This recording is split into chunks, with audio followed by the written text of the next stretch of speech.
Timothée Adolphe, sprinter dans la catégorie T11 et donc non-voyant en équipe de France de l'athlétisme handisport.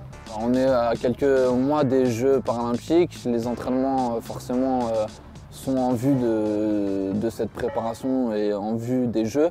Maintenant, il ne faut pas brûler les étapes. Moi, je reviens de blessure et une blessure qui m'a embêté comme plusieurs mois. Donc l'objectif à court terme, c'est de retrouver des sensations, donc ça c'est fait, c'est de retrouver maintenant des sensations sans aucune douleur. C'est douloureux ou Non, c'est que ça chauffe. C'est le but, hein. Je pense que j'ai passé un cap, maintenant il faudra confirmer cette année et puis surtout si on veut une médaille aux Jeux, il va falloir être capable de passer sous les 51. Avec une préparation complète, c'est pas quelque chose qui m'inquiète. Maintenant, on peut dire ce qu'on veut aujourd'hui. Il n'y a plus qu'à travailler et concrétiser ça sur la piste le jour J, quoi.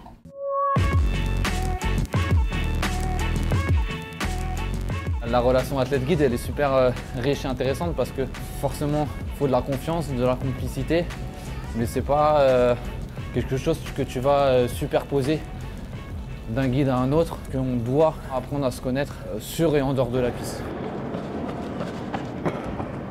Tim, il a son schéma corporel, il court avec son schéma corporel. Moi aussi, je cours avec mon schéma corporel, mes propres sensations et l'idée que je me fais de mon corps. Quand on court à deux, c'est comme si lui et moi, on se créait un schéma corporel du binôme. Et une fois que ce schéma corporel il est bien matérialisé, en fait, c'est que du bénéfice parce que tout ce qu'on fait, on se nourrit l'un l'autre à travers ce filtre, quoi.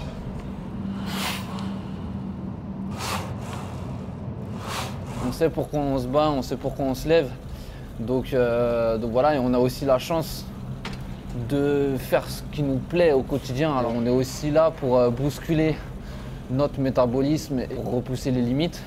Mais c'est aussi parce que quand on nous dit il y a un tel qui est favori, là on sait que dans ma catégorie par exemple les Brésiliens sont ceux qui survolent depuis quelques années. Si après toutes les difficultés et les galères qu'on a pu rencontrer, on arrivait à faire tomber les Brésiliens chez eux, ça serait vraiment quelque chose de beau. Je suis né haut, je n'ai que 9 ans. J'aimerais pouvoir courir, être devant. Mais chaque effort me coûte, chaque effort m'épuise. Ma force c'est dans les yeux de mes parents que je l'appuie.